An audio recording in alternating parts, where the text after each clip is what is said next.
यथार्थ टिभीको पर्दामा हजुरलाई स्वागत छ। आज हामीहरूले जान्नेछौँ बच्चा कति महिनाको हुँदा दाँत उम्रियो भने राम्रो फल मिल्छ र कति महिनाको हुँदा दाँत उम्रियो भने नराम्रो फल मिल्छ। आउनुहोस् जानौँ। पहिलो महिनामा दाँत आउँदा आफूलाई नै हानि हुने गर्दछ।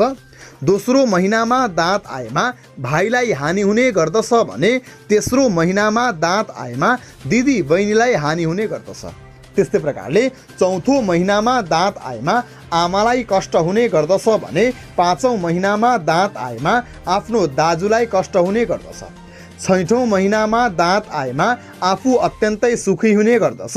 सातौँ महिनामा दाँत आएमा बाबुलाई सुख दिने गर्दछ।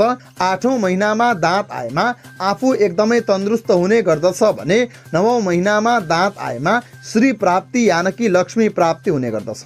दशौँ महिनामा दाँत आएमा आफू अत्यन्तै सुखी हुने गर्दछ। तर विशेष जान्नुपर्ने कुरा के हो भने यदि पहिलो पटक माथिबाट दाँत आएमा वा दाँतसहित जन्म भएमा बुबा आमा स्वयं र आफन्तलाई असर पर्ने हुँदा शान्ति गर्नुपर्दछ र सुरुको 5 महिनाभित्रमा यदि दाँत आएको छ भने त्यसको लागि पनि शान्ति गर्नुपर्दछ। शान्ति गर्दा विशेष रूपमा दुर्गा सप्तशतीको पाठ गर्ने, रुद्राभिषेक गर्ने, त्यस्तै प्रकारले महामृत्युञ्जयको जप तथा हवन गरियो भने 5 महिनाभित्रमा दाँत आए पनि त्यसको असर कम हुन्छ। आजको लागि भने यस्तै यस्तै अमेजिङ भिडियोजहरू हेर्नको लागि च्यानललाई सब्स्क्राइब गरेर बेल आइकन दबाउनुहोला। नमस्ते।